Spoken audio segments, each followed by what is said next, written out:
Hello everyone, in this lesson we are going to create a test that will verify that a user can create a student. So let's get started.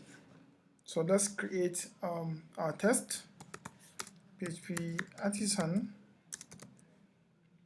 make test, and we're going to create a folder, call it API and student controller test. So at the end you have to say test, if not the test is not going to be a test. Okay, so enter. So now our test is successfully created inside this test.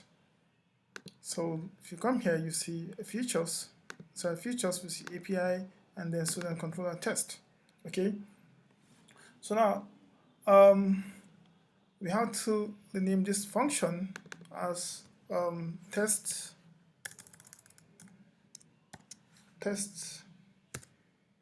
can create a student.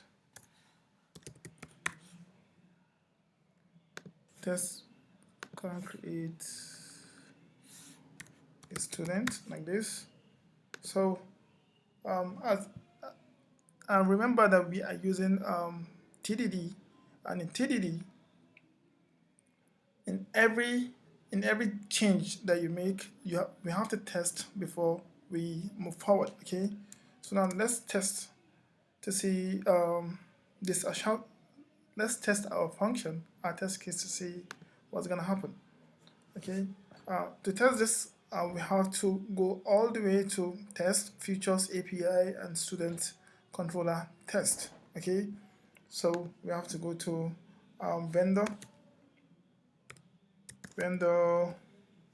being PHP unit.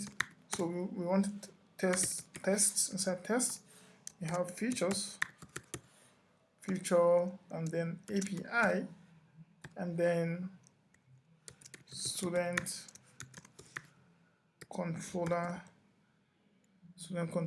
test. So you see we have one assertion, one test, and one assertion passed. So let's get started. So now first and first, we are going to create our endpoint. Let's create our endpoint here. It's going to be, our endpoint is going to be this. That's JSON. It's going to be a post request, and it's going to be inside our API, then store a student like this, and then we are going to pass a data that will store the student. Okay, so let's test our case and see, let's test our test and see what's gonna happen. So the PHP unit is telling us this test did not perform any assertion. So it's risky, it's risky because we don't perform any assertion. So now let's do our assertion. It's gonna be response. It's going to be, response asserts status. So we want to return the status code of 201 if everything went well. Okay, so let's test again. Let me clear this, and let's test. So expected code 201, but we are receiving 400. Why are we even receiving 400? We don't know. So for us to get more information about this, why our test is failing, I think we have to use a function called without exception handling, like at the beginning. Let me show you. So you come here, you say this that without exception handling. So with this, PHP unit is going to to show us more information about why the test failed. Let's test. Let's clear again. Clear. And let's test. Okay, so you see, let's go up. So here it's telling us that we don't have this endpoint yet, so we have to go to our api.php and create the endpoint. Okay, so let's go to our API. Let me clear this now. So if you come here, go into api.php. So here we want to create our endpoint. Okay, so it's going to be route, and it's going to be a post request, and it's going to be store. Sorry, it's going to be store student, and it's going to go to student. Going to go to student controller and then store. Okay, so we save and then we come here and test again. That's all TDD. That's all TDD is all about, you know. So it fails again. Let's go up and check why our test fails. So here it's telling us that the student controller class student controller does not exist. Okay. Okay, we have to go and create the class student controller, but before then, let's test this. Let's run our test again without the error handling and see if we are going to get the same message. Okay, so let me clear this.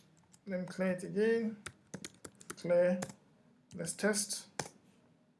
So here you see, without the exception handling, you're only going to get expected status code 201 but receive 500. You know, like you have no idea like what's going on.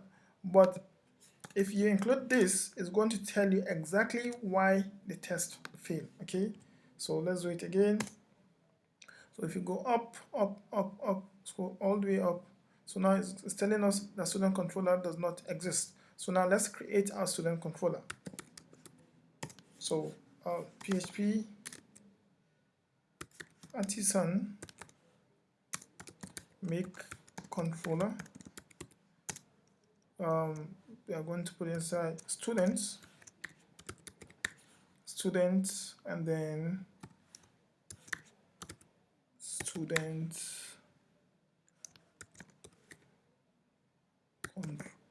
controller, like this. So enter. So we've created our controller. If you come here, you see HTTP student controller. Okay, so now let's run our test and see. Sorry,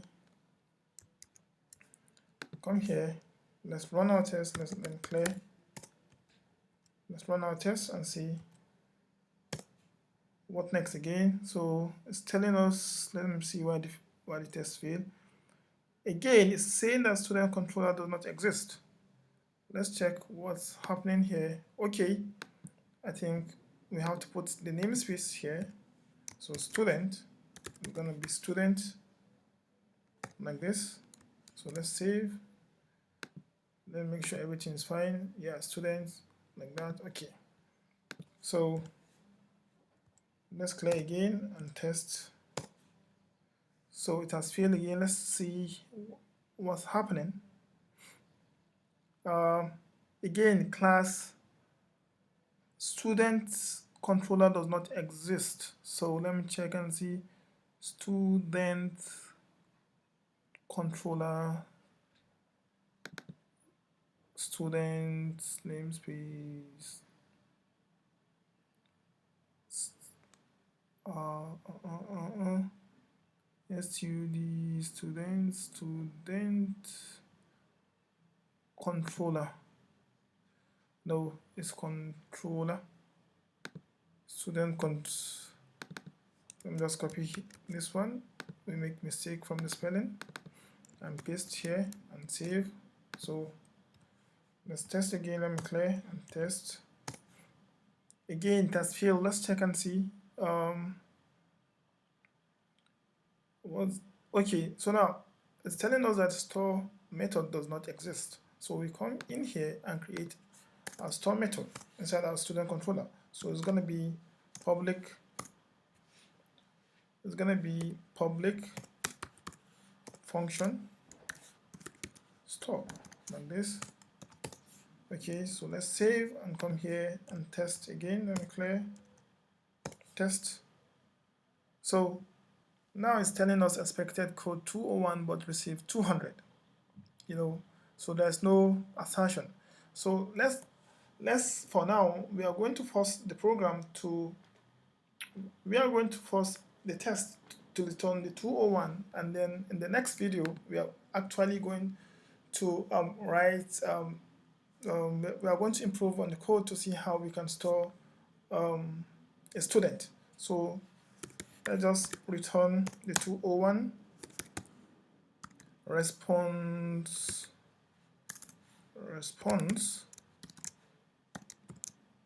So response.json is going to be a JSON file. Sorry, we're going to an empty array 201 like this, and then we save, and then we come here and clear again, and then run. So wow. So you see, now we have everything. We have set up our student controller. So now in the next video, we are going to see how we are going to create some migrations, and then we're going to actually store a student record. Thank you for watching. If you like this video, like and subscribe.